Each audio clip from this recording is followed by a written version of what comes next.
Carnival could be seen as the first religion. The carnival culture, the carnival mentality, speaks to hedonism, pursuit of pleasure for pleasure's sake, revelry. It's something like a bachelor's night party. The Catholic Church, for example, in Carnival, the Archbishop used to lead the Carnival. I think Carnival is a good thing. We don't play jab for Carnival alone. We live the life of jab. This is our life. Every single day we do this.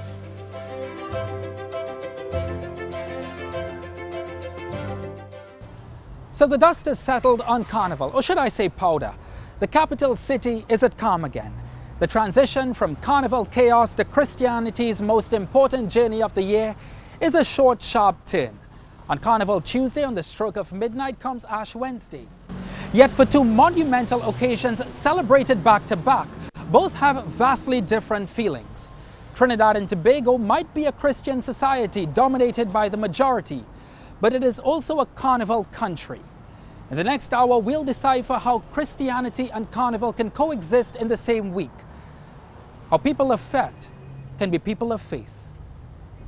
Our journey to dissect this decades-long dilemma takes us to cultural icons, calypso legends, and religious leaders. But as divisive as this topic of Christianity and carnival could be, both actually have a meeting point, interwoven by history. And according to director, playwright, and lecturer of festival arts, Roel Gibbons, both may be separate, but aren't set apart. Carnival really has nothing to do with Christianity. You know, it predates Christianity in the first place, and it has always been a competitor with Christianity and other religions. I'll tell you what I mean by that. Carnival could be seen as the first religion. Trinidad don't know about Carnival. That's a fact. It is a chapter of Trinidad and Tobago's history long forgotten that famed carnival historian and 8-time calypso monarch Dr. Hollis Liverpool, known as Chalk Dust, says we have failed in. People outside know more about Carnival than Trinidadians, because people outside who study it. But Trinidadians say, well, we have it, so they don't study it. It's part of us. While there may be differing perspectives on the history of carnival, there is a common meeting point. A chance to free oneself before the rules of Lent take effect. Carnival itself, the word means farewell to the flesh. You give yourself to the things of the flesh on these days, and then from Wednesday, Ash Wednesday, you shed these things and you say farewell to these things. So it's a link. And according to Roel Gibbons, this doesn't only apply to Christianity. There are a number of festivals that celebrate this movement, that deal with the resuscitation, if you will, of life, because life hibernates. You know, the trees lose their leaves and so on. And in spring, it's just that. Life springs up again.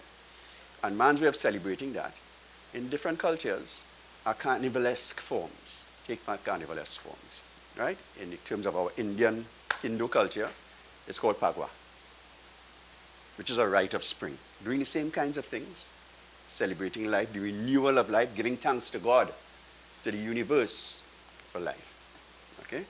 And that also includes, of course, fertility, right? In that renewal and so on. So that's what carnival has been about from ever since. African people carnival is spirituality, it is religion. And the whites carnival here, it was gay abandon and fete, etc., etc. And then when I began to do research, I have found so much Christianity and so much, if you don't want to use the word Christianity, you can use the word spirituality. So much spirituality in the African people carnival. To the extent that when I heard David Rudder singing, "Our Father who has given us this bread from heaven, Amen," I used to wonder where David get that from. Because that is, he hit the pulse of the nation that this carnival that is celebrated by African people to a large extent is spirituality. That our African people carnival is one of saying thanksgiving to God. Here at home, Trinidad and Tobago's carnival runs concurrent with two other major players, Rio de Janeiro and New Orleans. You know, if you look at the three main areas of carnival in the world. Rio, New Orleans, Port of Spain. The same day, same festival, same religious connotation, you know, so I don't see why it should be a conflict.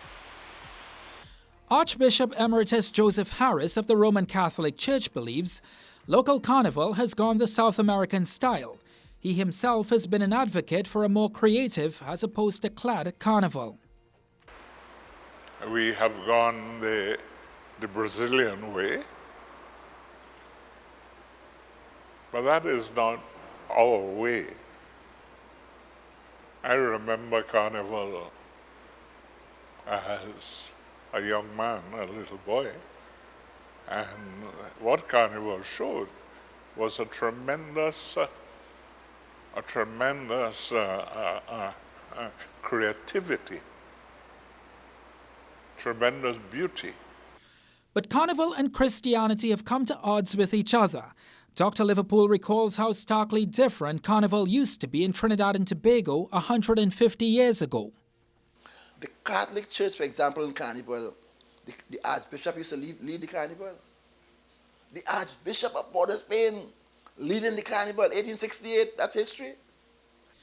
And there's more. Not only did the Archbishop of Port of Spain lead the carnival in the country, but Dr. Liverpool has found evidence of revelers receiving the Holy Eucharist on Juve morning. That is, before taking the streets. And there was a priest called Father Cottony. I've gotten all his writings. A fellow called Cottony, he was in Carnage. And he wrote about the carnival in the 1880s. And what he said? The carnival began with blessed bread, meaning communion, in Carnage. So that all those priests, all those early priests, saw something to hold on to. Blessed bread, communion in the morning before carnival. All these things happen in Trinidad. But our people today have lost all of those things because they don't know. They used to hand out carnival. Imagine you going for carnival Monday morning, Tuesday morning, you're taking communion first. Dr. Liverpool's account was backed up by the Mighty Cypher's 1967 Calypso Monarch. If the priest could play, who is we? The song responded to the tension between the church and carnival in the 1960s, when Reverend Father Clifford Hendy, an Anglican priest, broke ranks with the church and played Mass in 1966. Last carnival, you're talking about bacchanal. Last carnival, you're talking about bacchanal. Some people from Dabadi, all of them the same family. Mildred throw rum inside a glass and hand to sister while playing Mass shouting, if the priest could play, who is me? I mean from Dabadi. If the priest could play, who is me? I don't care who see. If the priest could play, who is me? You're talking about bacchanal. If the priest could play, who is me? All through the last 150 years, the clergy has remained committed to the festival. Archbishop Harris was the brainchild of the Catholic Carnival Band. When people ask me, Father, what is heaven like? I say, heaven is a carnival band. So, of course, they all look at me, heaven, carnival band. How do you? There's creativity, there's beauty, there's sharing, there's joy, there's a whole host of things. But then carnival took an ugly turn. It became vulgar, it became commercialized, it became indecent, that Catholics and Christians alike decided that they no longer wanted part of it. We have to try to bring it back and teach people, teach the young people the sacredness of carnival, because we have lost it. And everything for us now is rum and vulgarity in carnival and all that thing. And sometimes I wonder when a woman put on a piece of thing here and a piece of thing here, what kind of spirit is that? Because we have lost it. So we need to teach people again. It might be hard, but at least we need to remind people, and the church needs to remind people of the sanctity of carnival. David Rudder recalls his childhood when there was a visible line of demarcation of what was accepted on Carnival Monday and Tuesday, but what went out the front door on Ash Wednesday. I remember when I was small, a lot of people could identify with this. When I was small, a child singing a calypso on Ash Wednesday. There's a soap and water mouth time. Every parent wash out the child's mouth with soap and water. That was a regular thing. So there was a very strong sense of demarcation there, you know. Beyond the debates of religion and raucousness, though, Roll Gibbons observes something in Trinidad and Tobago Carnival that goes beyond visibility, something he terms a spiritual force. We have a term in Trinidad when Carnival coming. We say the big jumbie. The big jumbie reach. Carnival people say that. You know that, you're Trinidadian, right? The big jumbie coming. Right? What is that? What does that mean? That means that there's a spirit that comes with Carnival. And we have to ask ourselves, you know, how it is that people come from all over the place, countries all over the world and so on, to participate in this thing. What is it? What is it? What is the energy that pulls people together, right? And that gives you a sense, a feeling of something that is different from where you came from. Gibbons wants Trinbagonians to stop looking at Carnival as a two-day festival, but instead see a deeper connotation in the way we live, the society we want to shape, and the vision we have for the country. Venezuelans can come here in droves. You don't find that anywhere else in the Caribbean. Venezuelans come in droves, Syrians come in droves, Lebanese come in droves, Chinese come in all the time. This is the kind of space, and this I'm saying that is not the source of that idea about management of people, about openness, about the accommodation of difference. The source of it and the symbol of it is Carnival.